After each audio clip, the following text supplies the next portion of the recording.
Welcome to magnet brains. मैं हूं तुम्हारी वैदेही मैम और आज हम पढ़ने वाले हैं ग्रेड 12 बायोलॉजी में जो चैप्टर 2 है sexual reproduction in flowering plants का मोस्ट इंपॉर्टेंट क्वेश्चंस के पार्ट 3 का डिस्कशन। यानी कि आज हम डिस्कस करेंगे 3 मार्कर क्वेश्चन जहां पे हम डिस्कस करने वाले लॉन्ग टाइप आंसर।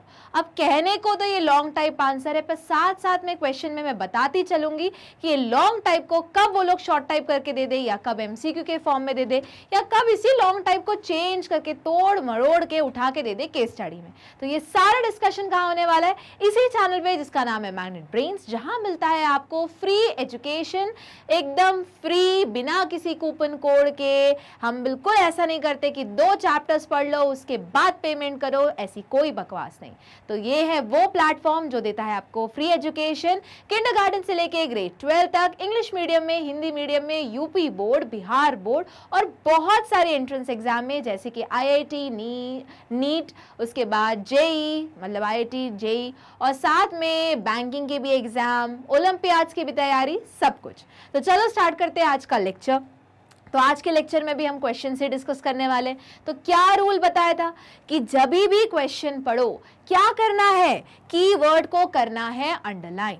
कीवर्ड को करना अंडरलाइन, 1 मिनट का समय यूज करना है, उससे रिलेटेड जो भी कुछ याद आ रहा है बोलते चलना है, बोलते चलना है, बोलते चलना है। अब बोलोगे मैम एग्जाम हॉल में इतना थोड़ी ना टाइम है। एग्जाम हॉल में टाइम नहीं है, पर अभी तो है ना, कुछ महीने तो बाकी है एग्जाम देने के लिए। तो ये आदत डाल लो, इससे होगा ये कि रिविजन होता रहेगा तुम्हारा बहुत बार। और दूसरी चीज, क्वेश्चन को कितनी बार पढ़ना है? एक ही बार, ज्यादा से ज्यादा 2 बार। क्यों? क्योंकि एग्जाम हॉल में ऑलरेडी तुम्हारा एड्रेनलिन बहुत ज्यादा बढ़ा हुआ रहेगा, टेंशन में रहोगे। तो पता चला क्वेश्चन पढ़ा, फिर समझा और फिर वापस क्वेश्चन पढ़ा या ऑप्शन देख ले, तो अब क्वेश्चन कुछ दूसरी तरीके से समझ में आ रहा है। इसलिए हम रिस्क नहीं उठा सकते, तो क्वेश्चन को एक ही बार पढ़ेंगे, धीरे धीरे पढ़ेंगे, अच्छे से पढ़ेंगे, समझते हुए चलेंगे और क्वेश्चन को सॉल्व करेंगे। तो चलो स्टार्ट करते हैं आज का question number 1। Continued self pollination leads to inbreeding depression. बिल्कुल सही, हमें पता है कंटिन्यूस अगर सेल्फ पॉलिनेशन होता रहे तो होता क्या है?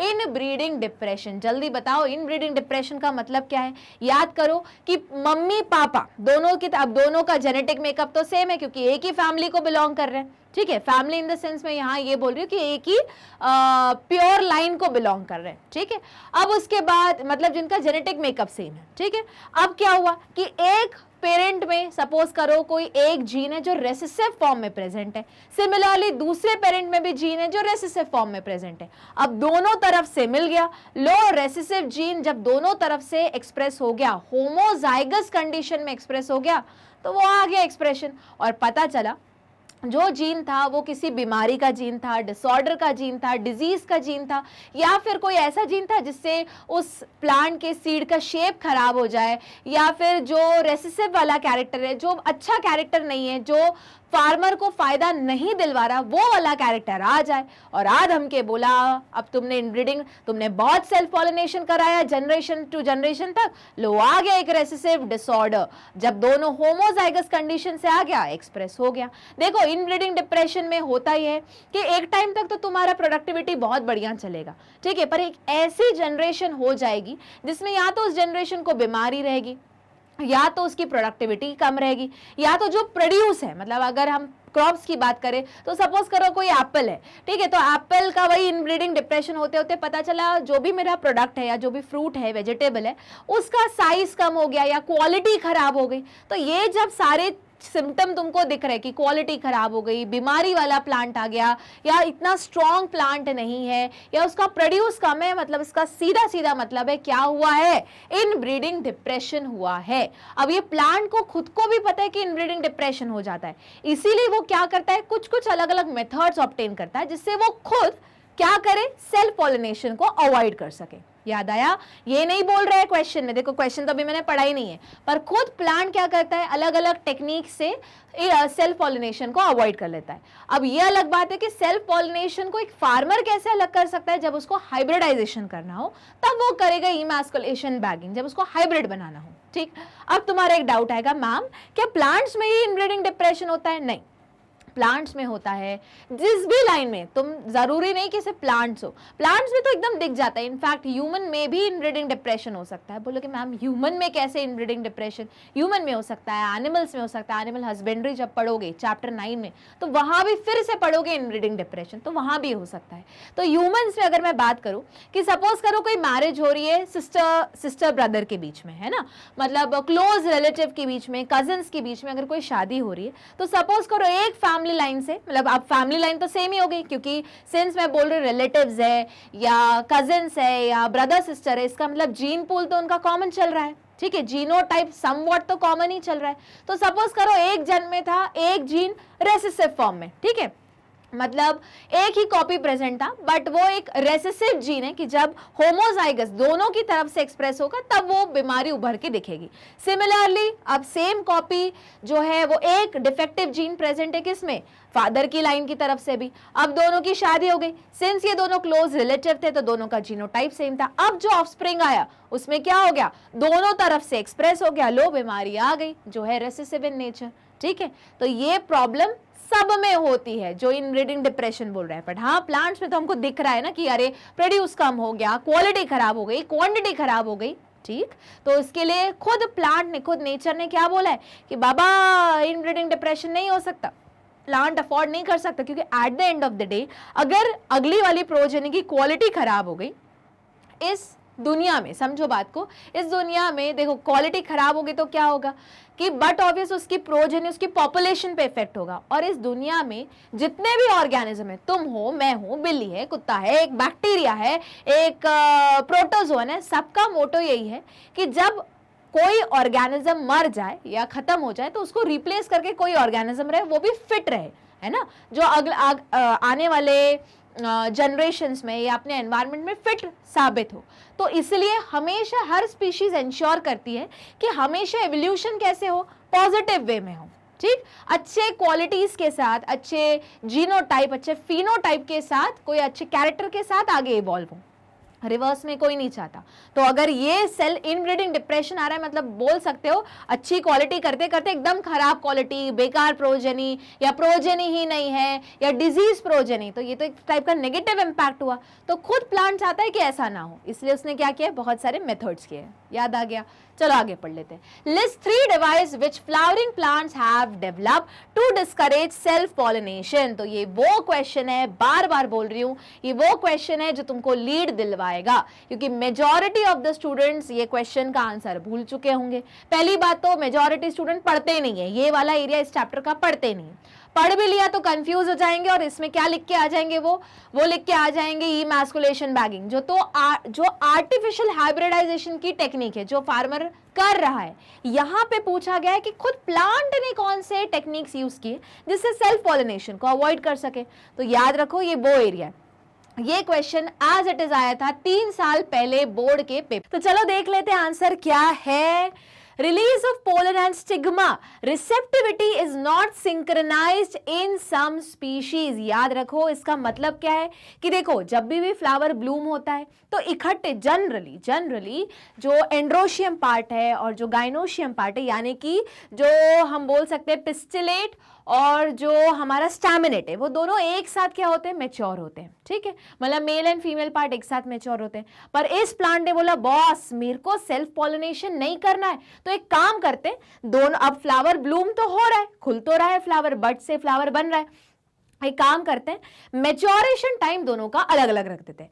अब तुम्हारी बुक में ये वर्ड नहीं लिखा है, बता देती हूं मैं, कि जैसे अगर पहले मेल पार्ट पहले मैच्योर हो रहा है तो अब हमें पता है मेल पार्ट को हम क्या बोलते हैं? Androecium, correct. तो अगर मेल पार्ट पहले मैच्योर हो रहा है तो हम बोलेंगे प्रोटोएंड्री, ठीक, प्रोटो मतलब पहले, और अगर वही फीमेल पार्ट पहले मैच्योर हो रहा है तो हम क्या बोलेंगे? सेम लॉजिक लगाओ, प्रोटोगाइनी, करेक्ट। तो ये जो है मतलब फ्लावर नहीं बोला, कोई बात नहीं, फ्लावर ब्लूम हो रहा है, मैं मोनोइशियस हूँ, बाइसेक्सुअल हूँ, मेरे अंदर ही दोनों मेल एंड फीमेल पार्ट है, पर दोनों को सेल्फ पॉलिनेशन से रोकना है तो क्या किया जाए? दोनों का टाइम बदल दिया जाए, ठीक, तो वही लिखा उन्होंने कि क्या होता है, जो रिसेप्टिविटी होती है वो क्या कर दिया, सिंक्रोनाइज नहीं है, मतलब एक साथ दोनों मैच्योर नहीं होंगे। अब कितना भी पोलन ग्रेन्स निकले पर स्टिग्मा भी मैच्योर ही नहीं हुआ है, वो रेडी ही नहीं है पोलन को रिसीव करने के लिए, तो फिर क्या फायदा होगा, क्या कभी सेल्फ पॉलिनेशन होगा ही नहीं। ठीक,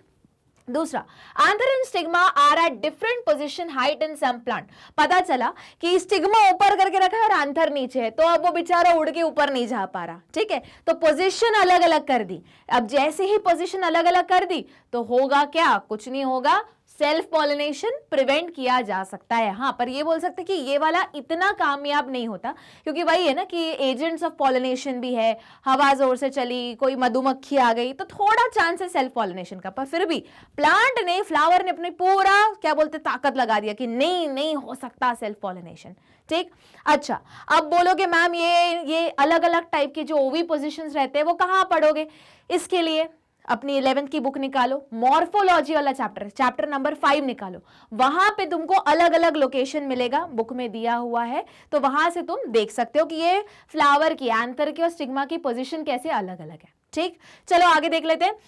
सेल्फ इनकम्पैटिबिलिटी जेनेटिक मैकेनिज्म, मतलब अब इनके सपोज ये दोनों भी नहीं है, ठीक है, एक साथ ही दोनों मैच्योर हो रहे हैं, फिर उसके बाद पोजीशन भी पास पास है कि पोलन ग्रेन उड़ के आ गया, स्टिग्मा पे बैठ गया, पर जेनेटिकली ही ऐसा मेकअप किया गया है, मतलब ऐसी मैकेनिज्म सेट की गई है कि अगर एक ही फ्लावर का पोलन उड़ के आ भी गया, इन केस आ भी गया स्टिग्मा पे, तो स्टिग्मा क्या बोलेगा, मैं पोलन ट्यूब का फॉर्मेशन ही नहीं होने दूंगा। अब पोलन ट्यूब का फॉर्मेशन होना चाह रहा है, अगर याद करो तुम पढ़ चुके हो ग्रेड 10th में भी 11th में भी ट्रॉपिक मूवमेंट के अंदर, है ना, जैसे कीमोट्रोपिज्म। तो कीमोट्रोपिज्म क्या होता है कि किसी पर्टिकुलर केमिकल के थ्रू अट्रैक्ट होना और उस तरफ मूव करना, तो जो पोलन ग्रेन है वो कीमोट्रोपिज्म शो करता है, यानी कि जैसे ही वो देखता है कि अच्छा ये हमारा स्टाइल स्टिग्मा ओवरी, यहाँ पे ओव्यूल, अंदर एम्ब्रियो सैक, तो इसको पता चल जाता है कि इस तरफ मूव होना है। तो वो कैसे पता चलता है, केमिकल के थ्रू, हर चीज केमिकल के थ्रू हो रही है।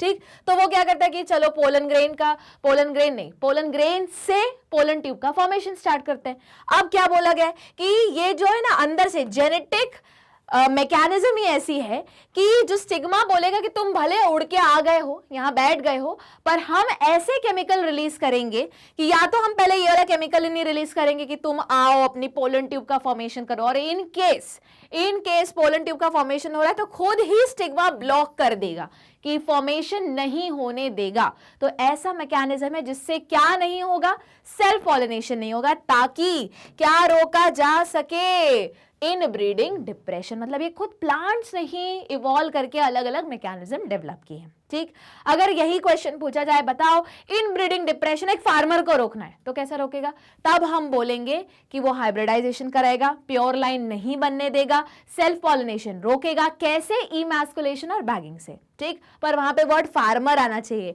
या हमको करना है या आर्टिफिशियल करना है। नॉर्मल में अगर ऐसा कोई पूछा गया, या तो इनब्रीडिंग डिप्रेशन या ऐसा लिखा गया कि सेल्फ पॉलिनेशन रोकना है, तो प्लीज इमैस्कुलेशन और बैगिंग मत लिखे आना, क्योंकि ये नेचुरल मेथड्स पूछी गई हैं। ठीक, चलो मूव करते हैं क्वेश्चन नंबर 2 पे।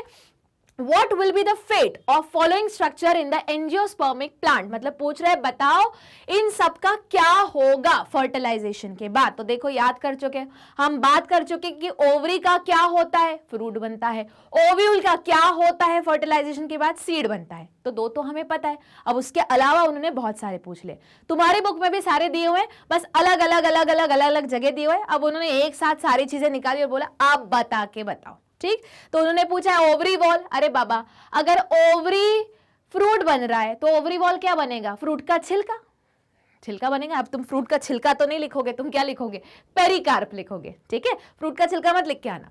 चलो ओव्यूल, ये तो हमें पता ही है क्या बनता है, सीड बनता है। ठीक है, हम बोलते हैं ये ओवरी फ्रूट, तो ओवरी की वॉल क्या बनी, फ्रूट का छिलका यानी कि पेरिकार्प, और ओव्यूल क्या बनता है, सीड बनता है।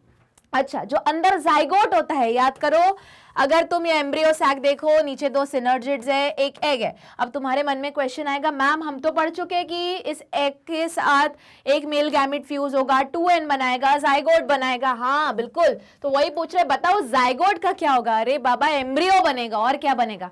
इसी एम्ब्रियो के लिए देखो, एक क्वेश्चन यहीं से फ्रेम आउट हुआ था 2 मार्कर में और 1 मार्कर में। इसी एम्ब्रियो को न्यूट्रिशन प्रोवाइड करने के लिए यहां पे भी कुछ होता है। क्या होता है? ट्रिपल फ्यूजन, जिसको 3n बोलते हैं ना, जिसको 3n तो प्लॉइडी रहती है, एंडोस्पर्म बोलते हैं, PEN।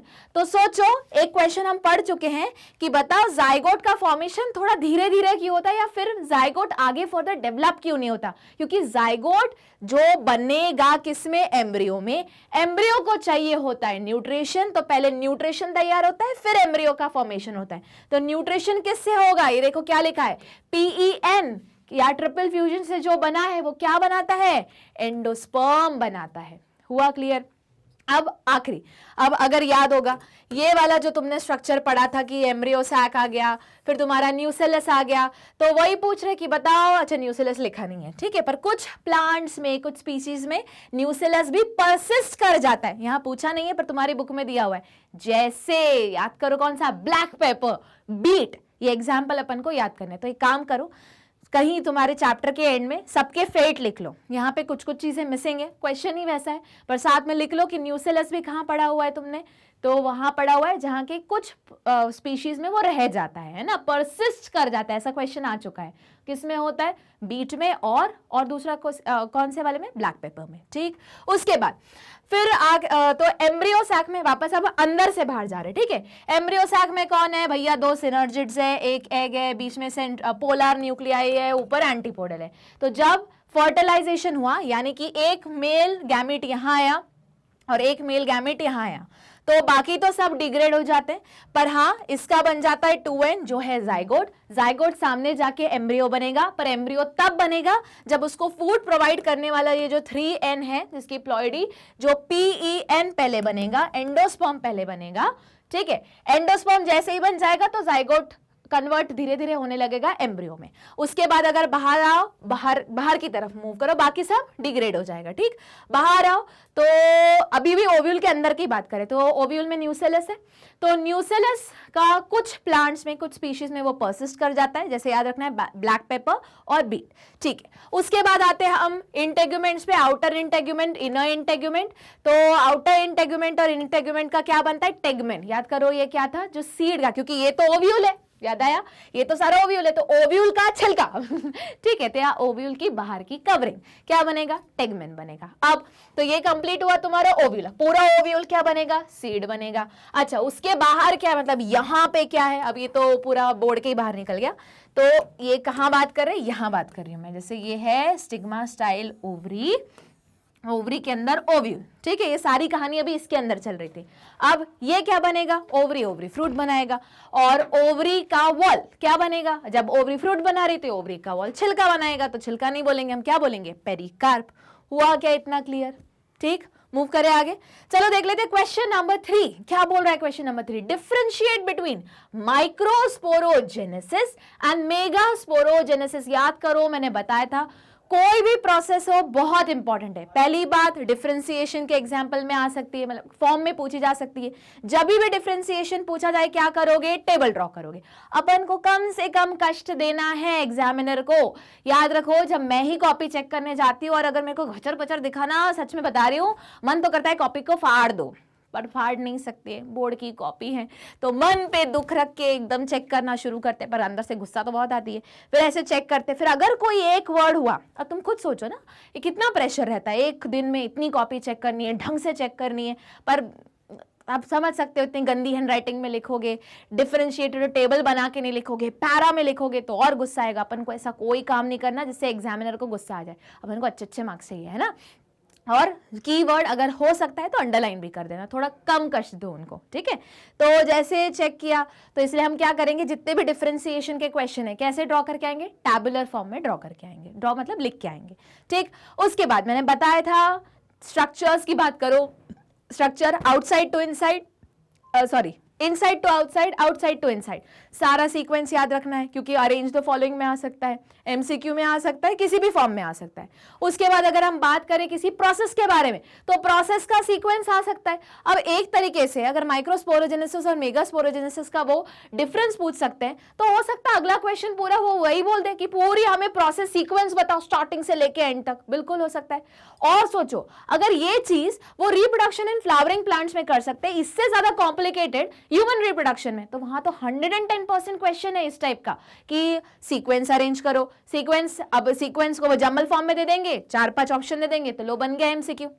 सब्जेक्टिव में टफ करना है तो बोलेंगे oogenesis एक्सप्लेन करो, बोलेंगे स्पर्मेटोजेनेसिस एक्सप्लेन करो विद फ्लो चार्ट और सब कुछ, तो हो गया टफ क्वेश्चन। आई कहानी समझ में? इसलिए कुछ भी मिस आउट नहीं करना है, सारे क्वेश्चन ध्यान से पढ़ने, ढंग से पढ़ने, ठीक। तो क्या पूछा है? माइक्रोस्पोरोजेनेसिस। याद करो मैंने बताया था बायोलॉजी में जेनेसिस का मतलब क्या होता है, बायोलॉजी क्या नॉर्मल में जेनेसिस का मतलब होता है क्या, कुछ बनना, कुछ फॉर्मेशन। इतनी मूवी देखते हो, टर्मिनेटर, ट्रांसफॉर्मर में जेनेसिस लिखा हुआ है ना, मैट्रिक्स में भी कहीं लिखा हुआ है जेनेसिस, मेरे को याद नहीं कौन से वाले पार्ट में लिखा हुआ है, ठीक है। तो जेनेसिस मतलब क्या? बनना, किसी चीज का फॉर्मेशन, और जो भी चीज उस जेनेसिस के पहले लिखी है मतलब उस चीज का बनना। अब क्या लिखा है? माइक्रोस्पोर। अब हमें पता है कि जो मेल गैमेटोफाइट है उसका साइज छोटा होता है, तो जो साइज छोटा है उसको क्या बोलते हैं? माइक्रो। और है क्या वो? स्पोर, तो माइक्रोस्पोर। याद करो मैंने बताया था microscope, micro organism, word micro से समझ में आया? वही अगर इसके कंपेयर में मेल गैमेटोफाइट के कंपेयर में मैं फीमेल गैमेटोफाइट करूं तो फीमेल गैमेटोफाइट का साइज बड़ा होता है, इसलिए उसको हम मेगास्पोर बोलेंगे, ठीक हुआ क्लियर? सेम ह्यूमन में भी होता है, ओवम का साइज बड़ा होता है, ओवम की कंपेयर करोगे तो स्पर्म का साइज छोटा रहेगा। मतलब हम बोल सकते हैं इनडायरेक्टली कि ह्यूमन में भी जो मेल गैमेटोफाइट है वो कैसा है? माइक्रोस्पोर। अब स्पोर वर्ड नहीं यूज करते, हम मेल गैमेट ही बोल देते हैं, ठीक है। और वही अगर फीमेल की बात करें तो ओवा का साइज बड़ा है, ठीक। तो वही पूछे कि डिफरेंस बताओ बाबा माइक्रोस्पोरोजेनेसिस में और मेगास्पोरोजेनेसिस में, बताओ डिफरेंस स्टार्ट कैसे करोगे। अब प्लीज ये मत लिखना कि माइक्रोस्पोरोजेनेसिस मेल में होता है और मेगास्पोरोजेनेसिस फीमेल में होता है, ये तो खुद वो वर्ड ही बता रहे हैं ना, वो मत बताओ। क्या बताओगे? लोकेशन बताओ। तुम बिल्कुल लोकेशन बता सकते हो कि एक चीज एंथर में हो रही है, एक चीज ओवरी के अंदर जो ओव्यूल है वहां हो रही है। फिर तुम डिफरेंस बता सकते हो, यहाँ टेट्राड बन रहा है, वहां टेट्राड बन रहा है, पर दोनों के टेट्राड के फॉर्मेशन में डिफरेंस है। यहाँ पे जो टेट्राड बन रहा है सारे के सारे ढंग से काम कर रहे हैं, मतलब कोई डी जनरेट नहीं हुआ, पर मेगास्पोरोजेनेसिस में जो 4 टेट्राड में से 3 क्या हो जाते हैं? डी जनरेट हो जाते हैं। फिर तीसरा डिफरेंस तुम क्या बता सकते हो कि कहां पे एक्चुअली दोनों के डिवीजन के लिए 2n से n मतलब मियोसिस कौन सी स्टेज पे हो रहा है, बिल्कुल बता सकते हो। और एंड में दोनों का फाइनल एंड प्रोडक्ट क्या है, एक में क्या बन रहा है और दूसरे में क्या बन रहा है। हुआ क्लियर? चलो देख लेते हैं आंसर। तो माइक्रोस्पोरोजेनेसिस और megasporogenesis, it is a formation of haploid microspore और pollen grain from the diploid microspore mother cell. देखो ये याद रखना है, सारी चीजें उन्होंने इकट्ठे कंबाइन करके बोल दी। माइक्रोस्पोरोजेनेसिस फॉर्म कौन कर रहा है? याद करो तुम पढ़ चुके हो, स्पोरोजिनस टिश्यू के अंदर सबसे पहले कौन होता है? पीएमसी या एमएमसी। या पीएमसी मतलब पोलन मदर सेल, ठीक है, और एमएमसी यानी कि माइक्रोस्पोर मदर सेल, दोनों एक ही है, बोलने का तरीका अलग अलग है। क्वेश्चन ध्यान से पढ़ना, मतलब एक ही निकल रहा है। तुम्हारी बुक में एमएमसी करके लिखा हुआ है, एग्जाम में फिर उसके बाद कुछ अच्छी रेफरेंस बुक में भी कभी कभी कुछ जगह पीएमसी लिखा हुआ है, तो घबराना नहीं, एक ही चीज है, ठीक। उसके बाद हो क्या रहा है? 2n से n बनने की प्रोसेस जो किससे हो रही है? मियोसिस के थ्रू, उसको हम क्या बोलते हैं? माइक्रोस्पोरोजेनेसिस।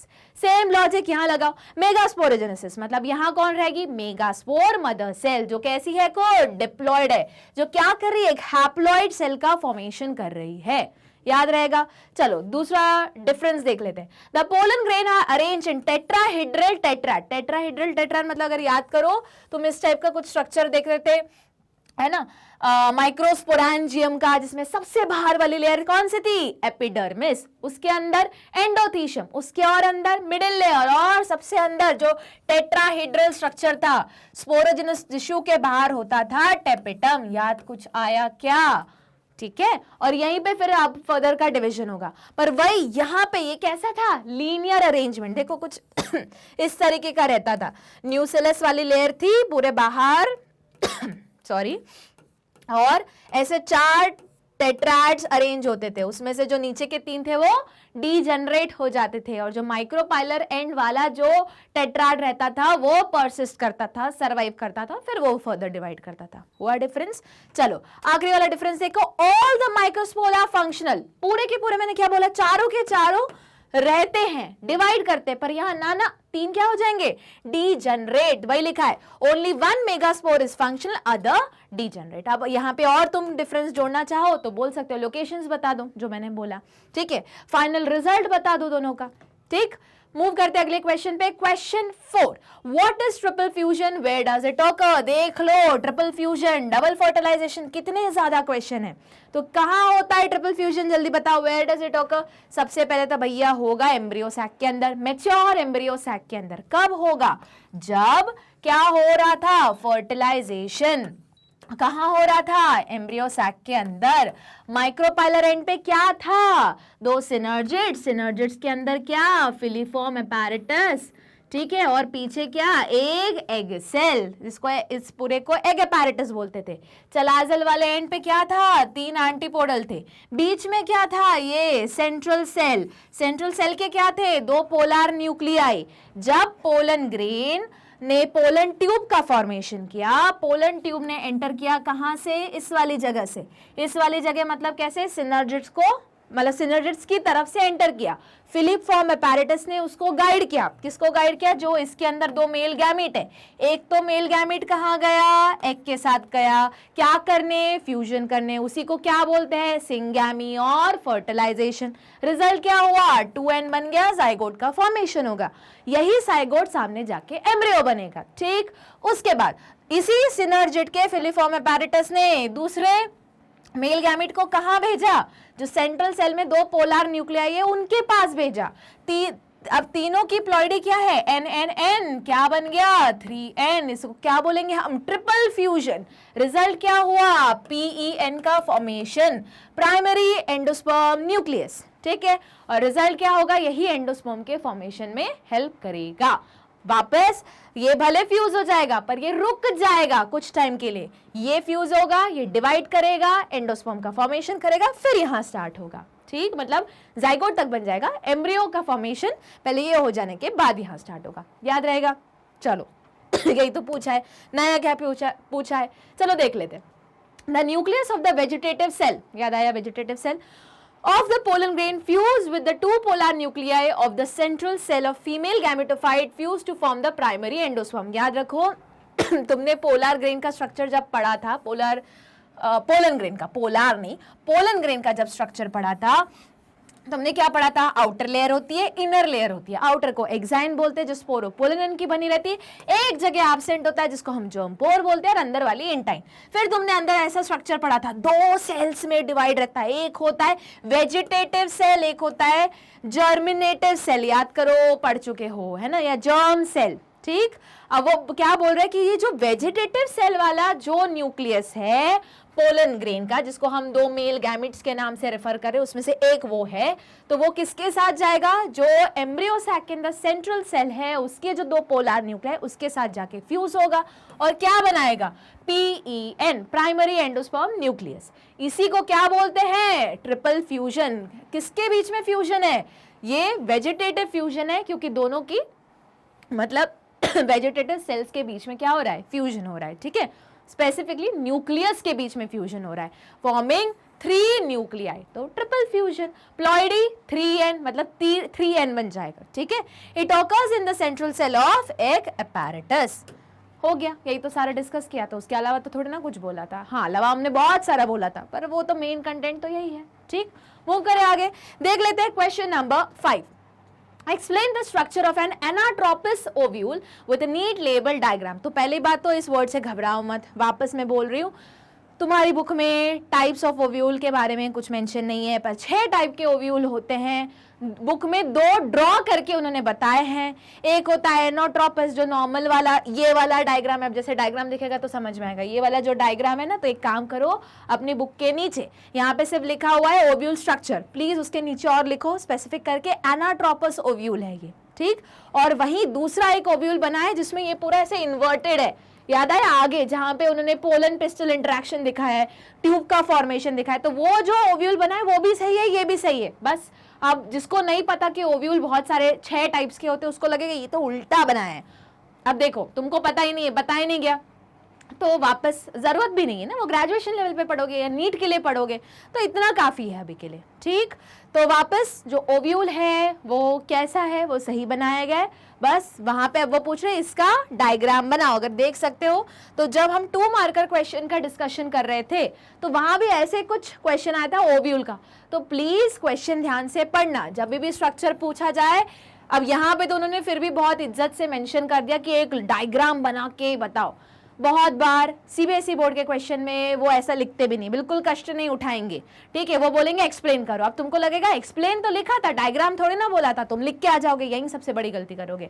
याद रखो किसी भी कंसेप्ट का अगर तुम्हारी एनसीईआरटी में डायग्राम बना हुआ है या किसी भी स्ट्रक्चर का तुम्हारे एनसीईआरटी में डायग्राम बना हुआ है, प्लीज ड्रॉ करके आओ। क्यों बोल रही हूं, क्योंकि उसके ऊपर जो ब्लूप्रिंट आता है सीबीएसई से, जो आंसर की आती है उसमें उसके ऊपर मार्क्स रहते हैं, कोई तुमको अलग से नहीं बताएगा। पर यहीं पे क्या होता है, नंबर का डिफरेंस क्रिएट हो जाता है और तुम सोचते हो 3 मार्क आएंगे, पर होता क्या है 2 ही मार्क आते हैं उस पर्टिकुलर क्वेश्चन में। ठीक है, रीचेक कराने का भी कोई फायदा निकलता नहीं, सिर्फ इसी वजह से। ठीक, और आप बोलोगे मैम पर बहुत सारे तो डायग्राम, इलेक्ट्रॉन माइक्रोस्कोप के भी डायग्राम दिए हुए हैं बुक में, तो वो डायग्राम के लिए लॉजिक अप्लाई करो जिसमें कोई लेबलिंग है या कुछ प्रोसेस दिखाई जा रही है। ठीक है, ऐसे कुछ भी रैंडमली मत करो। हाँ, जो चीज़ इलेक्ट्रॉन माइक्रोस्कोप के फॉर्म में या सिर्फ नॉर्मल ड्रॉ करके दिया हुआ है, लेबलिंग नहीं की है, तो ये याद रखो वो वाले डायग्राम आएंगे तुमको आइडेंटिफाई करने वाली कैटेगरी में। ठीक, मतलब तुम्हें समझ में आ रहा है, तुम्हारी बुक के ही एनसीईआरटी के डायग्राम 2 कैटेगरी में डिवाइड हो गए।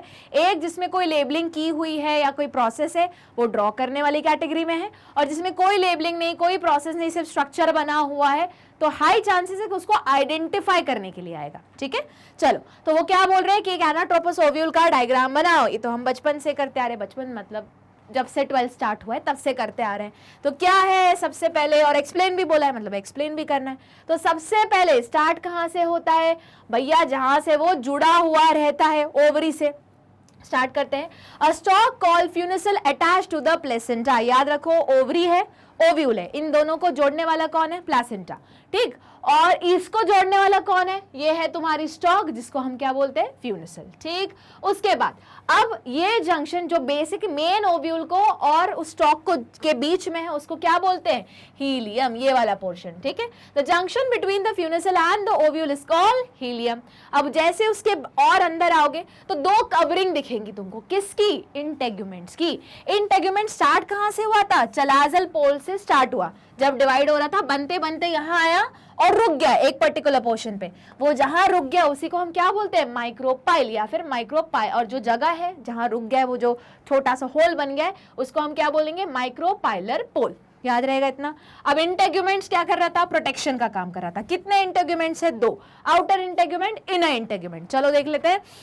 The ovule may be surrounded by 1 or more integument with an opening at the tip. क्यों ओपनिंग थी, क्योंकि सेल का डिवीजन तो यहाँ से स्टार्ट हुआ, यहाँ के रुक गया।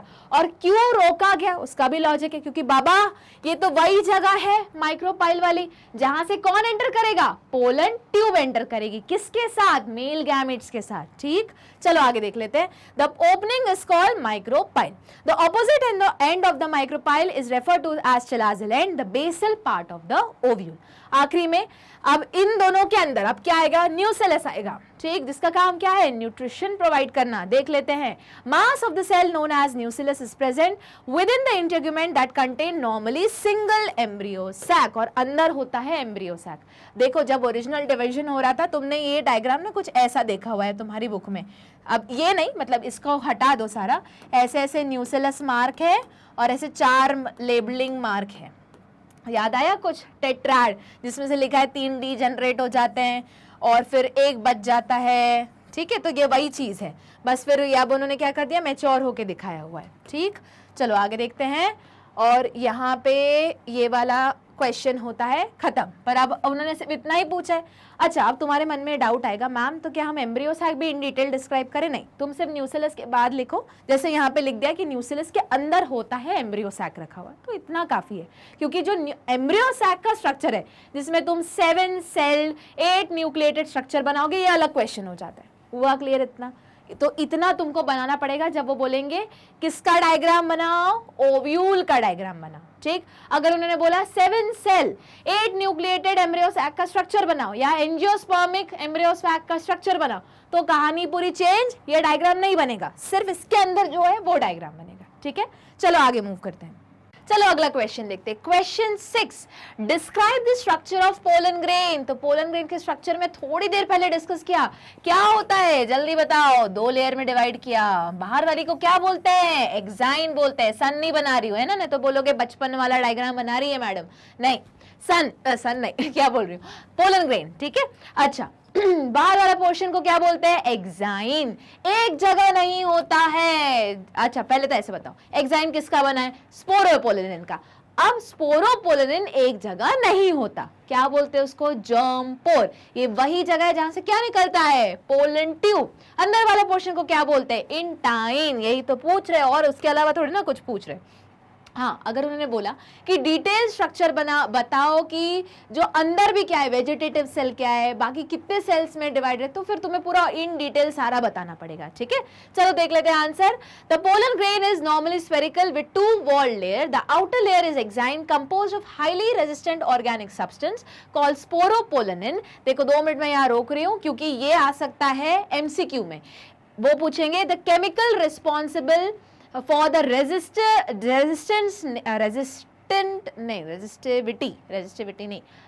nature which can protect the pollen grain and can conserve the pollen grain in the form of fossils। क्या है वो केमिकल? तो 4 ऑप्शंस रहेंगे, उनमें से आंसर क्या आएगा तुम्हारा, स्पोरोपोलिन। हुआ क्लियर? वापस से रिपीट करूं, सुनो ध्यान से। क्या बोल रही हूँ कि यहां तक का जो पोर्शन है वो 1 मार्कर में भी आ सकता है, एमसीक्यू में भी आ सकता है। वो क्या पूछ सकते हैं कि कैसा केमिकल का नाम बताओ जो बेसिकली जिसकी वजह से पोलन ग्रेन को हम फॉसिल फॉर्म में भी ऑब्टेन कर सकते हैं, या फिर वो ऐसा केमिकल है जो रेजिस्टेंट है किसी भी फिजिकल चेंज से, लाइक हीट हो गया, टेम्परेचर हो गया, एसिड हो गया, बेस हो गया, ठीक। सबका आंसर क्या है, ये स्पोरोपोलिन। फिर स्पोरोपोलिन अभी थोड़ी देर पहले डिस्कस किया, कहाँ नहीं होता, सिर्फ एक जगह नहीं होता, जिसका नाम क्या है, germ pore, which is absent at the aperture region called germ pore। अच्छा, यहीं पे ये लाइन भी इंपॉर्टेंट है। क्यों इंपॉर्टेंट है? क्योंकि तुम्हारे प्रैक्टिकल में एक एक्सपेरिमेंट है पोलन ग्रेन जर्मिनेशन का। तुमने पोलन जर्मिनेशन की प्रैक्टिकल एग्जाम में मस्त तरीके से माइक्रोस्कोप के नीचे लगाई, बहुत अच्छे से स्लाइड बन गई, ठीक है। अपने एक्सटर्नल मैम को बुलाया या सर को बुलाया, जो भी है, ठीक है, उनको बोला कि मैम सर हमारा ये एक्सपेरिमेंट हो गया। उन्होंने देखा माइक्रोस्कोप से, तुम्हारी भी तारीफ कर दी, बहुत बढ़िया स्लाइड बनाई है। फिर उन्होंने क्वेश्चन पूछा, अच्छा इतनी बढ़िया स्लाइड तो बनाई है, ये बताओ कि ये जो पोलन ट्यूब निकली है वो एग्जैक्टली उस जगह का नाम क्या है। तो बोलोगे मैम जगह का कहीं से भी तो निकल सकती है, ये मत बोलना, एक जगह से निकलती है जहां पे स्पोरोपोलिन नहीं होता, जिसका नाम ही है जर्म पोर। उसी जगह से क्या निकलता है, पोलन ट्यूब। हुआ क्लियर? चलो आगे मूव करते हैं। The inner layer is in intine which is composed, intine एक साथ आएगा, इंटाइन, ठीक है, ओके, जैसे एक्साइन था वैसे intine is composed of cellulose and pectin. तो ये भी इंपॉर्टेंट है, अगर वो पूछ सकते हैं कि जो एक्साइन है वो कौन से केमिकल की बनी है, तो इंटाइन भी पूछा जा सकता है कि इंटाइन बताओ कौन से केमिकल का बना है, सेलुलोज एंड पेक्टिन, ठीक। अब mature pollen grain has a vegetative cell and generative cell. याद रखना है अपन को, अगर तुमको याद होगा एक वेजिटेटिव सेल बड़ा होता है, जनरेटिव सेल ऐसे स्पिंडल जैसा रहता है। ये डायग्राम तुम्हारी बुक में ही है, एक ही पेज में पूरा पोलन ग्रेन का स्ट्रक्चर, पहले इलेक्ट्रॉन माइक्रोस्कोप वाला, साइड साइड में धीरे धीरे ये वाला स्ट्रक्चर भी ड्रॉ किया हुआ है, उसी के बारे में बात कर रही हूँ, ठीक है। चलो आगे देख लेते हैं क्वेश्चन नंबर 7। अब बोलोगे मैम क्या यहाँ डायग्राम ड्रॉ कर सकते हैं? बिल्कुल किया जा सकता है, बिल्कुल किया जा सकता है। अब देखो वेट मत करो कि स्ट्रक्चर ऑफ पोलन ग्रेन में वो मेंशन करे कि डायग्राम भी ड्रॉ करो, तुम ड्रॉ करके आ जाओ। अच्छा एक और चीज, अब तुम्हारा क्वेश्चन आएगा कि मैम कौन सा डायग्राम ड्रॉ करे, तो चलो मैं बुक ही बताती हूँ कि बुक में एग्जैक्टली कौन सा डायग्राम तुम इस क्वेश्चन को सपोर्ट करने के लिए बनाओगे, ठीक है। चलो देख लेते हैं। तो चलो देख लो कौन सा डायग्राम बनाओगे। आ जाओ जरा पेज नंबर 23 पे। अब देखो ये दिख रहा है, तो उसमें से जो सबसे नीचे वाला बी वाला डायग्राम है वो बना के आओगे। क्या है जो मैं थोड़ी देर पहले बनाया, बस ये बनाओगे, स्पिंडल शेप का है तुम्हारा जनरेटिव सेल और ऊपर वेजिटेटिव सेल। हाँ, इतना नहीं डिटेल में पूछेंगे, पर तुम चाहो तो अपने सेफर साइड रहने के लिए मेंशन जरूर करके आओ। साथ में वो एक्साइन इंटाइन वाला तो ड्रॉ करके आना पड़ेगा, ठीक है। अब तुम चाहो तो इसी में पूरा लेबलिंग कर सकते हो, ऐसा कुछ नहीं है कि यहाँ बताया कि ये क्या है भैया, एक्साइन आउटर वाली लेयर जो एक जगह नहीं प्रेजेंट है, इसको लेबल कर दिया, इसको लेबल कर दिया, साथ में लिख दिया कि किस चीज की बनी है, फिर अंदर मेंशन कर दिया कि ये है इंटाइन, ठीक है, ये था एक्साइन। अब देखो एक्स्ट्रा इन्फॉर्मेशन लिखना चाहते हो तो ब्रैकेट में लिख दो किसका बना है, स्पोरोपोलेनिन का, और यहाँ पे लिख दो भैया सेल्यूलोज का और पेक्टिन का, ठीक। अच्छा, यहाँ पे लिखो ये क्या है, जर्म पोर है और अंदर का सेल दो में डिवाइडेड है, मार्क करो। एक को बोलते हैं वेजिटेटिव सेल और एक को बोलते हैं जनरेटिव सेल, ठीक। इतना सब चाहो तो लेबल कर सकते हो, पर ये तब करना, मतलब सारी चीजें यहीं पे एक्सप्लेन तब करना जब टाइम कम पड़े। पर हाँ, सेफर साइड रहने के लिए प्लीज डायग्राम भी ड्रॉ करके आओ, ठीक है। मूव करें आगे, चलो देख लेते हैं question number 7। Enlist the advantages offered by seed to angiosperm. वो पूछ रहे बताओ सीड के क्या फायदे। अरे भैया फायदे ही फायदे, इंश्योर कराता है सीड कि अगली जनरेशन आएगी, क्योंकि जैसे ही सीड बना तो उसमें क्या है सीड में, जल्दी बताओ, एम्ब्रियो है। साथ में जब भी वो कहीं प्लांट होगा तो न्यू प्लांट आएगा, लाइफ की कंटिन्यूटी इंश्योर करवा रही है। चलो स्टार्ट करते हैं। द सिग्निफिकेंस और the importance of seed formation. Seed formation is associated with pollination and fertilisation that are independent of water and therefore more dependable process. It provide protection and nutrition to the developing embryo. अब देखो मैंने इकट्ठे सारा खत्म कर दिया। अब seed के अंदर क्या है, एम्ब्रियो सेफ है ना। उसके साथ सीड रिजल्ट किस चीज का है कि पॉलिनेशन हुआ था, फर्टिलाइजेशन हुआ था। Seed are means of multiplication of higher plant. मैंने कहा ना कि नया जब सीड आएगा तो नई लाइफ आएगी, तो क्या है बेसिकली लाइफ की कंटिन्यूटी दिखा रहा है। Being capable of perennation it can withstand variable climate, क्योंकि देखो सीड रेजिस्टेंट होता है, ठीक है। मूव करें आगे, चलो question number 8। Give any 3 advantages of sexual incompatibility. Same question अलग तरीके से पूछा गया है कि बताओ सेक्सुअल इनकम्पैटिबिलिटी का फायदा क्या है। अब बोलोगे मैम ये तो नुकसान हुआ ना, फायदा कैसे। हाँ सोचो किस पॉइंट ऑफ व्यू से, मोनोइशियस के पॉइंट ऑफ व्यू से। एक ऐसा प्लांट जो बाइसेक्सुअल है जिसमें दोनों जेंडर प्रेजेंट है, अब वो बोल रहा है कि बाबा मेरे को क्या बोलते हैं सेल्फ पॉलिनेशन नहीं करना है, क्योंकि अगर सेल्फ पॉलिनेशन हो गया तो सेल्फ फर्टिलाइजेशन हो जाएगा और इन ब्रीडिंग डिप्रेशन हो जाएगा। मुझे क्या करना पड़ेगा, मुझे सेल्फ इनकम्पैटिबिलिटी शो करनी पड़ेगी, तो ताकि क्या ना हो, सेल्फ पॉलिनेशन ना हो। सेल्फ पॉलिनेशन नहीं होगा तो इनब्रीडिंग डिप्रेशन भी नहीं होगा। हुआ क्लियर। चलो देख लेते हैं answer. Advantages of sexual incompatibility, it prevents self pollination, it has made plant out breeders. मैंने कहा ना इनब्रीडिंग डिप्रेशन ना हो, यानी कि आउट ब्रीडर्स बना, ठीक है।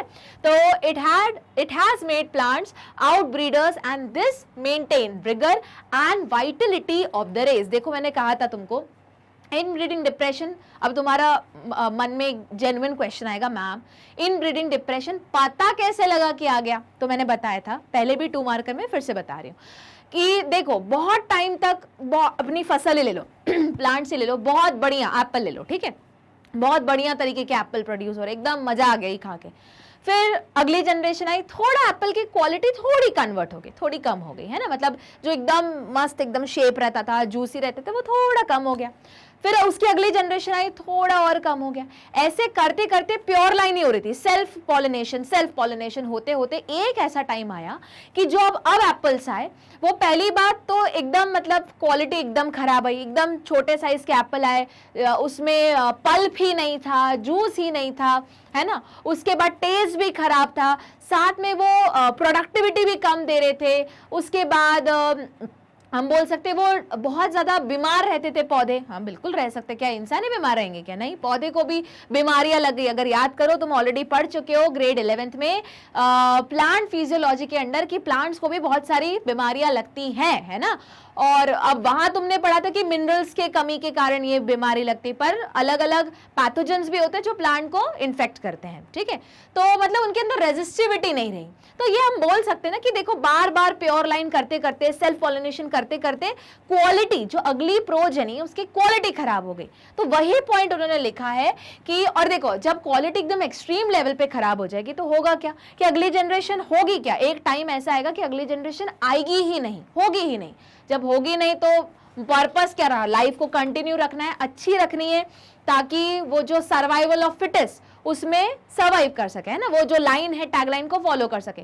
पर हमने क्वालिटी ही इतनी खराब कर दी सेल्फ पॉलिनेशन के चक्कर में कि एक तो नंबर भी कम हो गया, डिजीज जो रेजिस्टेंट थी पहली वाली वैरायटी अब वो नहीं रही, प्रोडक्टिविटी कम हो गई, क्वालिटी कम हो गई। तो इसको दूर करने का तरीका क्या है? प्लांट ने बोला बॉस अब सेल्फ पॉलिनेशन नहीं कराएंगे, क्या शो करेंगे हम?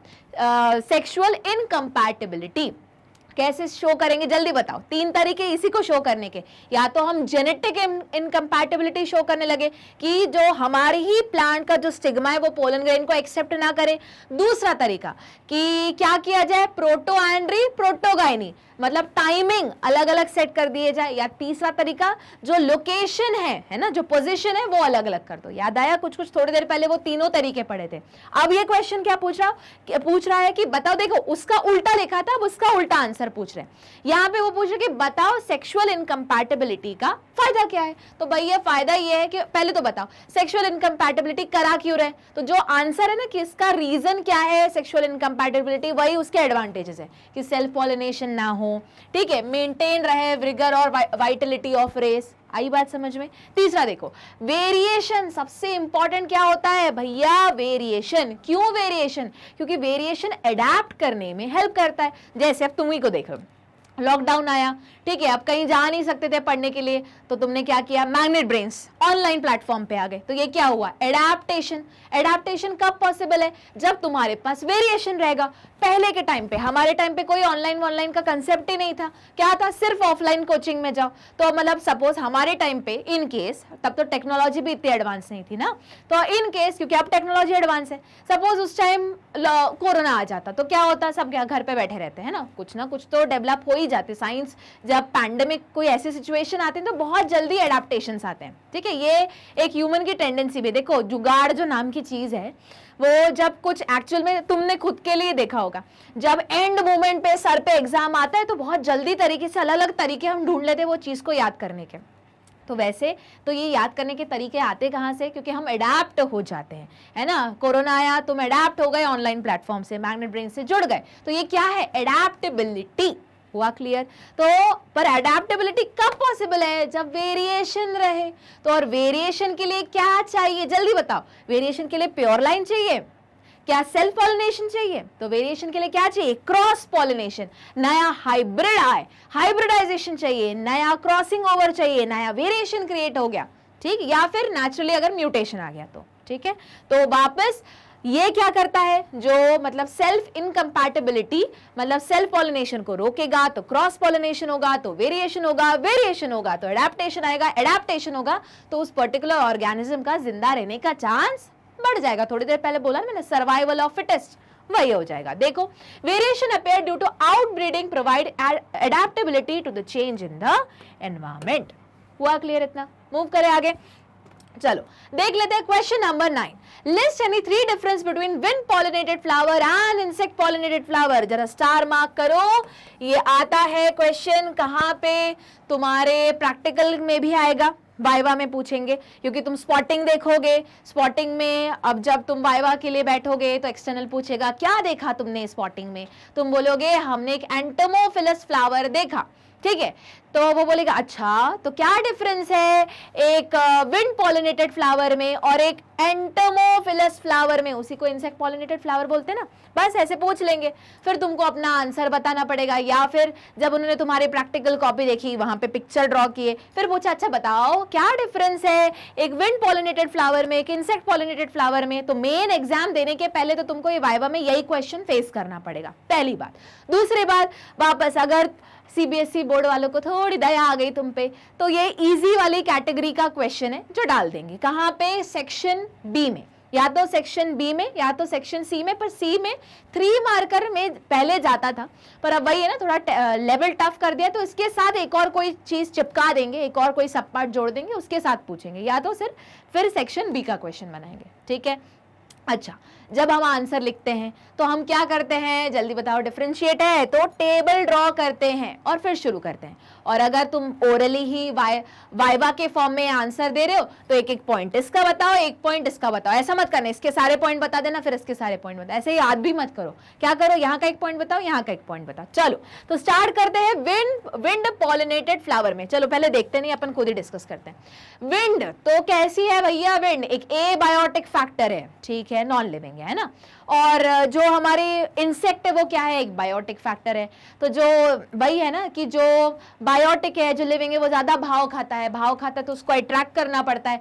तो अब विंड तो अट्रैक्ट क्या होना, वो तो वैसी बहती रहेगी, उसको क्या अट्रैक्ट करना, ठीक। पर वही है जो जिंदा है, इंसेक्ट है, उसको अट्रैक्ट करना पड़ेगा क्योंकि भाव बहुत खाता है। तो बताओ कैसे करेंगे। सबसे पहले तो फूल का साइज बढ़ा लेंगे, है ना। अब मैं नहीं, मतलब जो बेचारा फूल है वो अपना साइज बढ़ा लेगा। उसके बाद क्या करेगा, पेटल्स में कलर लेके आएगा, ठीक है। उसके बाद और क्या करेगा, उसमें ऑर्डर डाल देगा कि भैया इंसेक्ट सूंघ ले और आ जाए। जैसे आ जाएगा तो उसमें रिवॉर्ड के फॉर्म में कि तुम पॉलिनेशन करा रहे हो तो नेक्टर भी ले लो। कुछ कुछ समझ में आया वही। और साथ में फ्लावर पे लैंडिंग पैड भी रहेगा, भैया वो इंसेक्ट बैठेगा, ढूंढेगा, थोड़ा मेहनत करेगा तो जगह भी तो दो। सेम विंड में, अब विंड में किसको अट्रैक्ट करना, तो क्या फ्लावर का साइज बड़ा करने की जरूरत है ना, छोटा कर दो, ठीक। उसके बाद फ्लावर को क्या कलर देने की जरूरत है, अरे विंड कौन सी एबायोटिक है, जरूरत ही नहीं, हटा दो कलर, हटा दो, कलरलेस तो नहीं, व्हाइट कर दो, ठीक है। अच्छा, उसके बाद क्या विंड सूंघने वाली है कि कहां से खुशबू आ रही है, नहीं। तो विंड के लिए जो विंड पॉलिनेटेड फ्लावर है उनमें ऑर्डर की जरूरत है ना, हटा दो। क्या नेक्टर की जरूरत है ना, हटा दो। क्या लैंडिंग पैड की जरूरत है ना। पर अब यहाँ स्पेशलिटी क्या चाहिए, विंड में उड़ने की जरूरत है। तो ऐसे फ्लावर्स को क्या दे दो, जल्दी बताओ क्या दोगे, फेदरी स्टिग्मा बना दोगे, है ना, उड़ने वाले थोड़ा, ठीक है। अच्छा, अब उड़ना है तो क्या करना है, थोड़ा लाइट करना पड़ेगा, वजन कम करना पड़ेगा। याद आई बात समझ में। चलो देख लेते हैं डिफरेंस। तो सबसे पहले flower are small and colourless, अब यही उसका उल्टा, flower are big and colourful, है ना, ठीक, brightly colour. Flower do not have scent or nectar, यहाँ पे तो भैया भर भर के रहेगा। Flower possesses nectar gland. Pollen grains are dry and unwettable, ड्राई रहेंगे तभी तो उड़ेगी, पता चला गीली रही, हवा चली और जहां गई चिपक गई, इसलिए ड्राई एंड अनवेटेबल। उसके बाद पोलन ग्रेन आर स्टिकी और स्पाइनी, स्टिकी क्यों, वो इंसेक्ट आएगा ना उसके ऊपर चिपकना है इसलिए। Stigma is large, well expose, hairy and branch. और इनफैक्ट यहाँ पे एक और पॉइंट लिख सकते हो कि पोलन ग्रेन कैसे रहेंगे, वेदर्ड भी रहेंगे, ठीक है, थोड़े से विंग्स तो नहीं बोलेंगे, फेदर्ड लगे रहेंगे, ठीक है। Stigma is short and is present within the flower. हुआ। अच्छा, इसका एक एग्जाम्पल बताओ, मेज, और इसका तो कुछ भी दे दो, तुमको रोज देना है, हिबिस्कस देना है, वो एग्जाम्पल दे दो। चलो हुआ क्लियर। मूव करें आगे, question number 10। Trace the development of microsporocyte into mature pollen grain. कहा था मैंने, कोई भी प्रोसेस का पक्का पूरा प्रोसीजर पूछा जा सकता है, पूरा हक बनता है उनका, ये एकदम फिक्स क्वेश्चन है। फिर वो माइक्रोस्पोरोजेनेसिस का हो, मेगास्पोरोजेनेसिस का हो, ह्यूमन रिप्रोडक्शन वाले चैप्टर में oogenesis का हो, स्पर्मेटोजेनेसिस का हो, या फिर एम्ब्रियोजेनेसिस का हो। हुआ क्लियर। तो पूरा हक बनता है, वो पूरा पूछ सकते हैं। चलो देख लेते हैं आंसर क्या है। When the anther is young, the microsporangium contain compactly arranged homogeneous tissue cells forming the sporogenous tissue। ये हमको पता है, ये क्या है, एंथर है। एंथर कैसा है, बाइलोब्ड है, ठीक है। उसके बाद अगर तुम इसको कट करोगे तो तुम्हें कौन सा स्ट्रक्चर दिखेगा, माइक्रोस्पोरांजियम का। फिर से अजीब सा बना दिया मैंने, रुक जाओ, ठीक है। किसका स्ट्रक्चर दिखेगा? माइक्रोस्पोरेंजियम का स्ट्रक्चर दिखेगा। आउटर लेयर अब पूछा नहीं है पर रिवाइज कर ही रहे हैं तो बताओ, आउटर लेयर को क्या बोलते हैं? एपिडर्मिस, उसके बाद एंडोथीशियम, उसके बाद मिडिल लेयर सबसे अंदर वाली को टेपिटम, उसके अंदर है ये क्या? Sporogenous tissue. इन्हीं टिश्यू में कौन है रहेगा? जल्दी बताओ। पीएमसी मतलब पोलन मदर सेल या फिर एमएमसी माइक्रोस्पोर मदर सेल, जो नेचर में कैसी है? डिप्लॉइड है, यानी कि 2n, और वो करेगी क्या? डिवाइड, मियोसिस करेगी, 2n का n बनाएगी। याद करो, tetrad, tetragonal arrangement of tetrad होगा, याद आया? अब उसमें से कुछ सेल रहेंगी जो ये डिफरेंशिएशन की जो प्रोसेस है उसको भूल जाएंगी, तो देख लेते क्या होगा। तो लिखा है every cell of the sporogenous tissue is a potential pollen mother cell and give rise to microspore tetrad और pollen grain, but some of them forget this potential and become differentiated into pollen और microspore mother cell. ठीक, उसके बाद each microspore mother cell undergoes meiosis to form cluster of 4 haploid cells called microspore tetrad, और फिर अब इसके बाद क्या होगा? कुछ नहीं, और आगे डेवलपमेंट होगा। As the anther mature, microspore dissociate from tetrad and develop into pollen grain. The nucleus of microspore undergo mitosis। देखो एक बार n बन गया, अब इस n को ही मेंटेन करना है ना? तो जब n को मेंटेन करना होता है तो हम कौन सी, मतलब एक ही सेम क्रोमोसोम नंबर को आगे चलाना है, तो हमें क्या करना है? या सेम प्लॉइडी लेवल को आगे चलाना है, तो किस टाइप का डिवीजन होगा? इक्वेटोरियल डिवीजन, यानी कि माइटोसिस। ठीक, तो अब यही जो न्यूक्लियस ऑफ माइक्रोस्पोर है undergo mitosis to form large. अब देखो इसके बाद क्या होता है? अगर थोड़ी देर पहले जो पोलन ग्रेन का स्ट्रक्चर पढ़ा था हमने, 2 सेल्स का फॉर्मेशन होता है, एक को वेजिटेटिव सेल बोलते हैं, दूसरे को हम क्या बोलते हैं? जनरेटिव सेल बोलते हैं, वही लिखा हुआ है उन्होंने। The nucleus of microspore undergo mitosis to form large vegetative cell and small generative cell. They develop a 2 layer wall. थोड़ी देर पहले इतना सा एक क्वेश्चन बना दिया था उन्होंने, 2 लेयर वॉल, आउटर वाले को एक्साइन, अंदर वाले को इंटाइन, एक जगह जहां पे एक्साइन नहीं होता, या हम बोल सकते हैं स्पोरोपोलिनन नहीं होता, ज्यादा करेक्ट है बोलना, जिसको हम जर्म पोर बोलते हैं। और इंटाइन किसकी बनी रहती है? Cellulose and pectin. Usually pollen grains are liberated at 2 cell stage. हुआ क्लियर इतना? अच्छा, तो अच्छा एक और चीज, उसमें से जो जनरेटिव सेल है उसका शेप कैसा है? Spindle shape. ये शेप भी याद रखना है, ठीक है?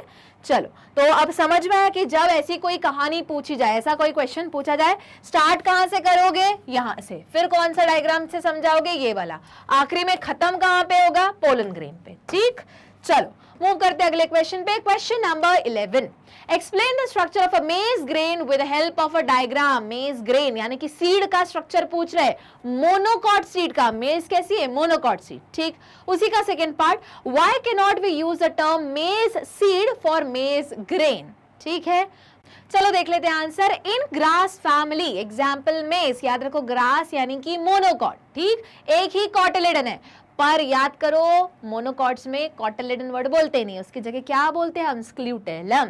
याद रखना है, ठीक है? Okay, fruit is single seeded where pericarp and seed coat are fused together to form the husk. Dicot में से नहीं होता। Just below husk there is a layer of cell called aleurone layer which stores protein. There is a large endosperm that stores starch. याद करो ये basically endosperm ही है, जो हम अपने भुट्टे के जब दाने खाते हैं और मीठा मीठा लगता है तो वो वही है, ठीक है? उसके बाद which stores protein. There is a large endosperm that stores starch. The embryo lies on one side of the endosperm and consists of a single cotyledon called scutellum. तो याद रखो, डाइकॉट में cotyledon बोलते हैं, मोनोकॉट में scutellum बोलते हैं। आगे, an embryonal axis. The region of embryonal axis that points downward from the point of attachment of cotyledon is radical and is covered by a protective sheet called coleorhiza. याद रखना है अपन को, ठीक है? अब देखो ये सेम है, प्लूम्यूल वहां भी था, डाइकॉट में भी पढ़ा था, रेडिकल भी पढ़ा था, पर वहां पे तुमने वर्ड पढ़ा था एपिकोटाइल हाइपोकोटाइल। अब एपिकोटाइल हाइपोकोटाइल वो रीजन रहता है कॉटिलेडन के ऊपर एपिकोटाइल, कॉटिलेडन के नीचे हाइपोकोटाइल, अगर याद होगा तो। अब यहाँ पे हम पैरेलल कनेक्शन तो नहीं बोल सकते क्योंकि वहां कोई कवरिंग एज सच नहीं रहती, पर यहाँ पे प्लूम्यूल के ऊपर कुछ फोल्ड्स रहते हैं जिसको हम कोलियोप्टाइल, और नीचे कोलियोप्टाइल, नॉट कोलियोप्टाइल, कोलियोप्टाइल, और नीचे कुछ फोल्डिंग्स रहते हैं रेडिकल के नीचे जिसको हम कोलियोराइजा बोलते हैं। ठीक, आगे, the region of embryonal axis that points upward from the point of attachment of cotyledon is plumule and is covered by a foliaceous sheath called coleoptile. याद रहेगा इतना? चलो आगे देखिए, अब इसी का सेकेंड पार्ट क्या था, we can not use the term seed for maize grain because seed is not completely develop from embryo but retain a part of endosperm. याद रखो, एंडोस्पर्म अभी भी परसिस्ट कर रहा है, बचा हुआ है, तो हम सीड कैसे बोले भैया, तो वही लिखा है क्योंकि एम्ब्रियो के पास अभी भी क्या है, एंडोस्पर्म का पार्ट है, इसलिए हमको सीड वर्ड नहीं यूज कर सकते, हम ग्रेन वर्ड यूज करेंगे। ठीक, चलो मूव करते हैं क्वेश्चन नंबर 12 पे। Trace the development of megasporocyte into mature ovule. जब माइक्रोस्पोरोसाइट पूछ सकते हैं तो मेगास्पोरोसाइट नहीं पूछ सकते। बताओ कहानी कहां से शुरू होगी भाई, ओवरी के अंदर ओव्यूल, ओव्यूल का पहले पूरा स्ट्रक्चर, फिर अंदर आया डिवाइड किया, न्यूसेलस के अंदर लीनियर टेट्राड बना, उसमें से 3 टेट्राड डीजनरेट हो गए, एक बच गया, उसने फिर मैच्योर एम्ब्रियो सैक बनाया। मैच्योर एम्ब्रियो सैक के अंदर एक अपैरेटस के ऊपर एक और बीच में 2 पोलर न्यूक्लियर जिससे फ्यूजन होगा, फिर बता देना। ठीक, चलो स्टार्ट करते हैं। A single megaspore mother cell is differentiated in a micropylar region of nucellus of the ovule and undergo meiosis and form a cluster of haploid cell called megaspore tetrad। याद करो टेट्राड बनता है, उसमें से 3 क्या हो जाते हैं, डीजनरेट हो जाएंगे। Of these soon 3 degenerate and only 1 megaspore become functional। अब वही जो functional megaspore है enlarged to form embryo sac, its nucleus undergo mitotic division and 2 nuclei move to opposite pole forming 2 nucleated embryo sac। याद रहेगा, आगे move करते हैं। 2 successive mitotic division। अब वो ये बता रहे कि 7 सेल, ये समझो बात को, मैंने पूरा कहां से लेके आई हूं, मैं ये बता रही हूँ, ये स्टिग्मा है, ये स्टाइल है, ये ओवरी है, ओवरी के अंदर ओव्यूल। मैंने ये बताया ओव्यूल का कैसे डेवलपमेंट हुआ, जो तुम ऑलरेडी याद किया होगा तुमने। ये रहा कौन सा, integument, outer integument, inner integument, फिर एक वाला पोर्शन जहां पे वो कवर्ड नहीं है, चलाजल एंड, माइक्रोपाइलर एंड, फिर आता है न्यूसेलस, फिर जिसके अंदर होता है एमएमसी या मेगास्पोर मदर सेल, जो 2n रहेगी, जो n बनाएगी, यानी कि डिप्लॉइड का हैप्लॉइड बनेगा, मियोसिस होगा, यहीं पे न्यूसेलस की ऐसी पूरी लेयर रहेगी, पर जो माइक्रोपाइलर एंड वाला जो टेट्राड वो बच जाएगा, बाकी का 3 जो नीचे चलाजल एंड की तरफ जो 3 बचे हुए हैं वो डीजनरेट हो जाएंगे। अब उसमें से जो एक बच गया है वही फर्दर माइटोटिक डिवीजन करेगा। ध्यान करो, याद करो मैं क्या बोल रही हूं। पहले न्यूसेलस के अंदर जो था, कौन था, पीएमसी था, पीएमसी नहीं एमएमसी था, मेगास्पोर मदर सेल, जो खुद 2n थी, उसने मियोसिस की। मियोसिस करके उसने क्या किए, 4 लीनियर टेट्राड, मतलब 4 टेट्राड का फॉर्मेशन किया। ये माइक्रोपाइलर एंड वाला था वो जिंदा रह गया, नीचे के 3 डीजनरेट हो गए। ठीक, अब ऊपर वाला जो n है, जिसकी प्लॉइडी n है, वही आ जाएगा सेंटर में और वो क्या करेगा, माइटोटिक डिवीजन करेगा, यानी n के n का ही डिवीजन होगा। ठीक है, कैसा, इक्वेटोरियल डिवीजन, वही लिखा हुआ है। ठीक है, अब आगे, the functional megaspore enlarged to form embryo sac, it nucleus undergo mitotic division. याद रखना है, यहाँ माइटोटिक हो रहा है और यहाँ पे हो रहा था मियोसिस। कहाँ गया भैया मियोसिस, अच्छा लिखा ही नहीं उन्होंने, ये रहा मियोसिस। ठीक, okay, and 2 nuclei move to opposite pole. अब देखो, तुम बोलते हो ना एम्ब्रियो, जो मैच्योर एम्ब्रियो सैक का स्ट्रक्चर कैसा रहता है, 7 सेल 8 न्यूक्लिएटेड, बोलते हो कि नहीं। अब वही बता रहे कि एक ने 2 डिवाइड किए और दोनों ऑपोजिट पोल पे मूव कर गए, फॉर्मिंग 2 न्यूक्लिएटेड एम्ब्रियो सैक। कितने न्यूक्लियस चाहिए अपन को, अभी 8 चाहिए, अभी बने कितने हैं, 2 बने, अभी नहीं मैच्योर हुआ है। ठीक है, चलो उसके बाद क्या हुआ, 2 successive mitotic division in each of these 2 nuclei result in formation of 8 nucleated embryo sac. अब इस एक ने 2 डिवाइड किए, कितने बने, 4 बने। अब इस एक ने और 2 डिवाइड किए, देखो समझ रहे हो कहानी, वापस देखो, जो टेट्राड था, समझो बात को, जो टेट्राड था उसमें से ये 3 क्या हो गए, खत्म हो गए। ठीक है, कितना बच गया, ये ऊपर वाला एक बच गया। ठीक है, वही क्या हुआ, इनलार्ज हुआ, इसका न्यूक्लियस आ गया सेंटर में। ठीक, अब इसने क्या किया, माइटोटिक डिवीजन किया, यानी कि इक्वेटोरियल डिवीजन किया। याद करो, माइटोसिस में कितनी डॉटर सेल बनती है, 2, मियोसिस में कितनी बनती है, 4। ये क्या कर रहा है, माइटोसिस, कितनी डॉटर सेल बनेंगी, 2 बनेंगी, 2 बने, इस तरफ एक मूव किया, इस तरफ एक मूव किया। अब इसने 2 डिवाइड किए, समझ रहे हो बात को। ठीक है, अब इसने 2 डिवाइड किए, मतलब अब कितने टोटल हो गए, यहाँ पे 1 2 1 2। ठीक, अब इसने और 2 लिखा है ना, 2 सक्सेसिव डिवीजन किए। अब 2 सक्सेसिव डिवीजन किए तो रिजल्ट क्या हुआ, इस तरफ 4 न्यूक्लियाई जमा हो गए, इस तरफ 4 न्यूक्लियाई जमा हो गए। ये वाला डायग्राम तुम्हें एनसीईआरटी में दिया हुआ है, जरा टर्न करो पेज नंबर 26 में देखो जरा, वही ऐसे ही बनाया उन लोगों ने, मैं अलग से कुछ नहीं बना रही हूँ, ठीक है। ये देखो, सबसे पहले 1 के 2 सेल हुए, 2 न्यूक्लियाई हुए, फिर 2 के 4 हुए, 2 के 8 हो गए। अब ये जो 8 न्यूक्लियाई है वो क्या अरेंज करने लगेंगे खुद को, है ना। ये सेल्स जो है ये खुद को, न्यूक्लियाई और सेल्स, ये अरेंज करने लगेंगे। उसमें से ये जो ऊपर 4 थे नीचे 4 थे, तो ऊपर 4 में से 3 ऊपर ही रह जाएंगे, जिनको हम, जो 3 सेल्स है जिनको हम क्या बोलते हैं, एंटीपोडल। अब एक आ जाएगा, एक पोलर न्यूक्लियाई के नाम पे वहीं रह जाएगा क्योंकि वो सेंट्रल सेल में कन्वर्ट होने वाला है, ठीक है। नीचे 3 आ जाएंगे, उसमें से एक रहेगा एग और 2 रहेंगे सिनर्जिड्स, ठीक, वहां पे उसके अंदर भी। और यहाँ का जो एक 4 था वो यहाँ आ गया, बन गया 7 सेल्ड 8 न्यूक्लिएटेड स्ट्रक्चर। बस होता क्या है, ये सेंट्रल सेल वाले 2 हो जाते, 2 पोलर न्यूक्लियाई हो जाते। चलो देखो, वही लिखेंगे वो। 3 सेल्स आर ग्रुप टुगेदर। अब जो 8 सेल बने थे उसमें से 3 सेल्स आर, 8 सेल नहीं, 8 न्यूक्लियस थे, 7 सेल था, ठीक है। 3 cells are group together at micropylar end to form egg apparatus। Okay, this is chalazal end, not micropylar end. ये रहा माइक्रोपाइलर एंड, जिसमें क्या है, 2 सिनर्जिड्स है और एक एग है। इन तीनों को मिला के क्या बोलते हैं हम, एग apparatus बोलते हैं। Consisting of 2 synergids and a female egg cell. सबकी हैप्लॉइडी कैसी है, NNN। हुआ क्लियर। ये वाला एंड कौन सा है, चलाजल एंड, जिसपे भी 3 सेल्स है, कौन से, एंटीपोडल, और सबका प्लॉइडी कैसा है, NNN, ठीक। 3 cells are group together at the chalazal end, they are called antipodal cell. सबके अभी NNN ही है, हैप्लॉइड है। आगे द रिमेनिंग 2 न्यूक्लियाई, यहाँ का आ गए सेंटर में, are called polar nuclei, they move to center. बोल रही थी ना कि 2 पोलर न्यूक्लियाई सेंटर में आ जाते हैं, तो 2 पोलर न्यूक्लियाई कहाँ जाएंगे, बीच में आ जाएंगे। Move to the center of embryo sac and fuse to form secondary nucleus. हुआ क्या, इतना क्लियर? इतना सब जब लिखोगे तब जाके आंसर मिलेगा। अब सिंस ये कैसा है, क्या उन्होंने बोला कि डायग्राम बनाओ, नहीं बनाया, पर बड़ा क्वेश्चन है, 3 मार्कर क्वेश्चन है, तो तुम क्या करोगे, डायग्राम बना के आओगे। देखो समझो बात को, क्या था ये, माइक्रोपाइलर एंड, ये क्या था, चलाजल एंड, ये क्या है, न्यूसेलस है, उसके अंदर क्या है, मेगास्पोर मदर सेल। उसने क्या किया, टेट्राड का फॉर्मेशन किया। ये देखो, ये हुआ टेट्राड का फॉर्मेशन किया, उसमें से 3 क्या हो गया, डीजेनरेट हो गया, एक क्या हुआ, बच गया। कौन सा एक बचा, माइक्रोपाइलर एंड वाला बच गया। अब जब ये डीजेनरेट हो गए, यही आएगा सेंटर में, फिर उसके बाद एनलार्ज होगा, डिवाइड होगा, और फिर आगे का डिवीजन होगा। ये रहा, फिर वापस एक किया। अब अभी तक क्या था, ये देखो, ये क्या था, ये चारों कैसे बने थे, मियोसिस होके, मतलब 2n से n बने थे। मतलब हम बोल सकते हैं ये था 2n में, मेगास्पोर मदर सेल थी खुद 2n में, और ये सारे बन गए n में, क्योंकि याद करो मियोसिस में कितनी डॉटर सेल बनती है, 4, और प्लॉइडी क्या हो गई, आधी, क्योंकि मियोसिस ही होता है रिडक्शनल डिवीजन।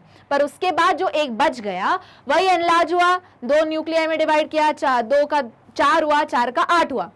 अब वही क्या होने लगे, रीअरेंज होने लगे। रिजल्ट ये हुआ कि जो चलाजल एंड है उसमें कितने सेल्स आ गए, 3 सेल, जिनको एंटीपोडल बोलते हैं।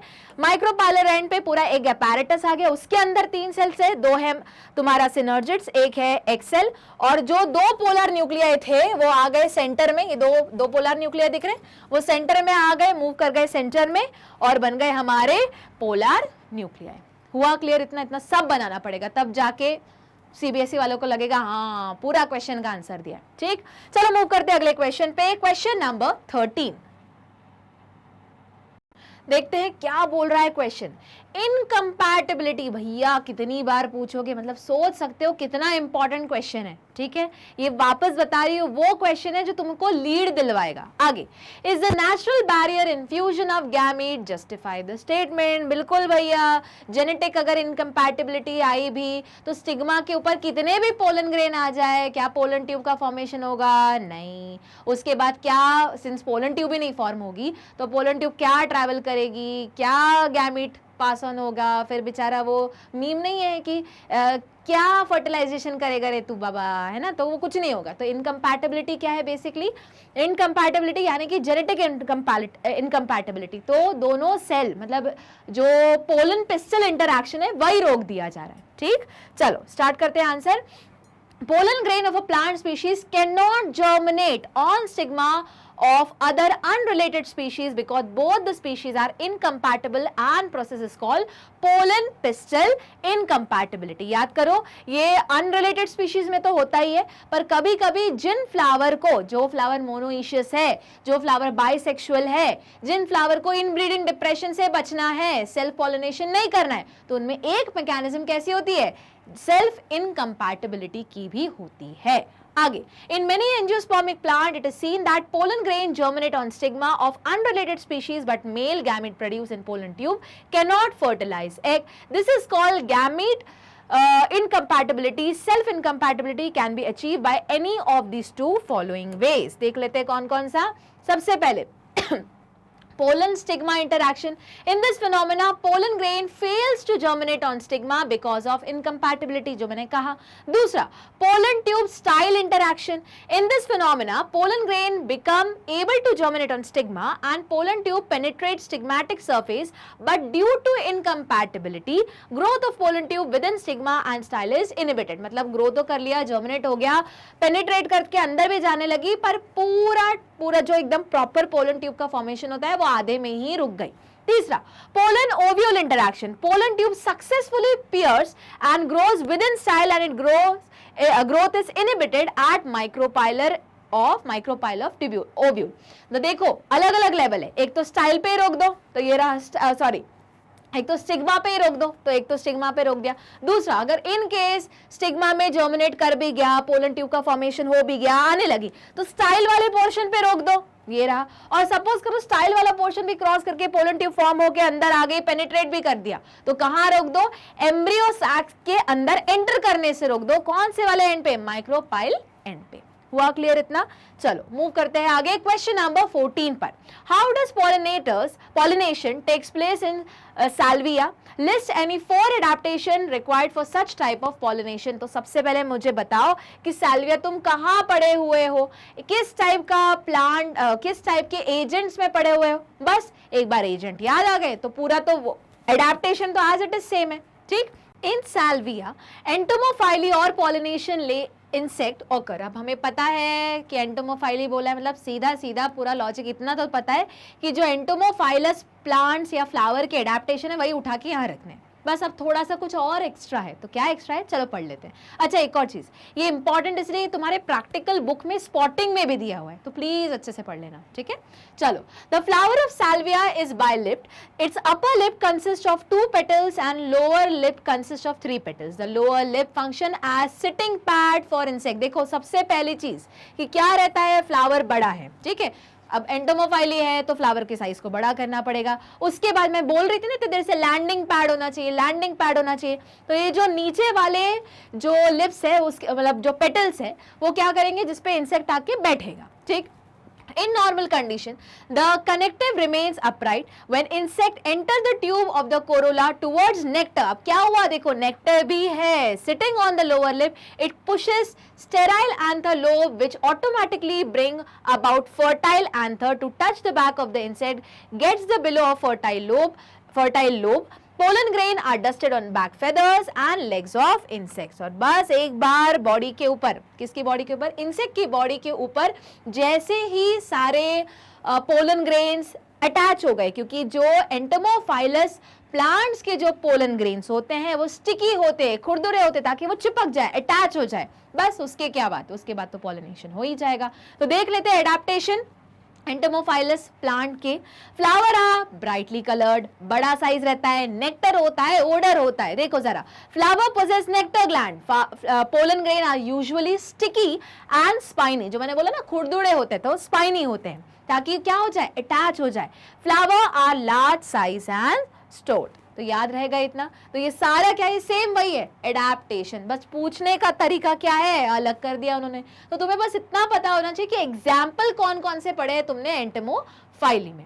और यहाँ होता है खत्म हमारा आज का लेक्चर, यानी कि part 3 marker question, long answer type question chapter 2 के. तो हम क्या करेंगे, जितने भी पार्ट बचे हुए हैं चैप्टर 2 के सारा रिवीजन करेंगे. कैसे, 3 जगह है रिवाइज करने के. सबसे पहले तो यूट्यूब चैनल ही है, दूसरा है हमारी वेबसाइट और तीसरा है ऐप. तो तीनों को एक्सेस करने के लिए क्या करना पड़ेगा, गूगल पे टाइप करना पड़ेगा। यूट्यूब तो पता है, पहले यूट्यूब जाओ और उसके ऊपर सर्च करो मैग्नेट ब्रेन्स। जैसे ही सर्च करोगे जो लोगो आएगा उस पर क्लिक करो तो तुम्हें सारे वीडियोस अपलोडेड मिलेंगे, प्लेलिस्ट मिल जाएगी। बस प्लेलिस्ट को सेव करके रख लेना।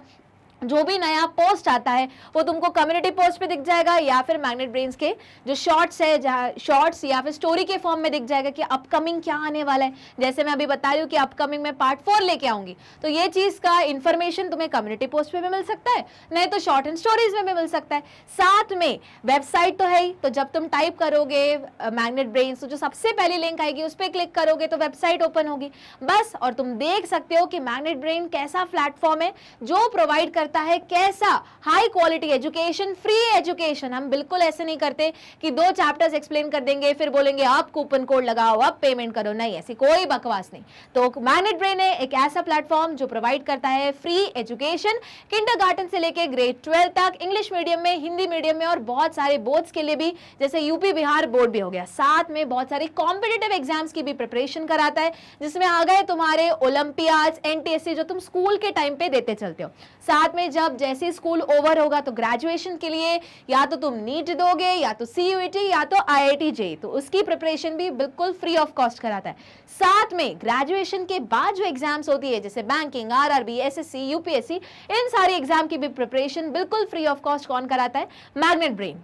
तो मैग्नेट ब्रेन को लाइक, शेयर, सब्सक्राइब करना नहीं भूलना है, मैक्सिमम स्टूडेंट्स तक पहुंचाना है, क्योंकि जो चीज फ्री ऑफ कॉस्ट मिल रही है, क्वालिटी में मिल रही है, तो क्यों हम उसको एक्सेस ना करें।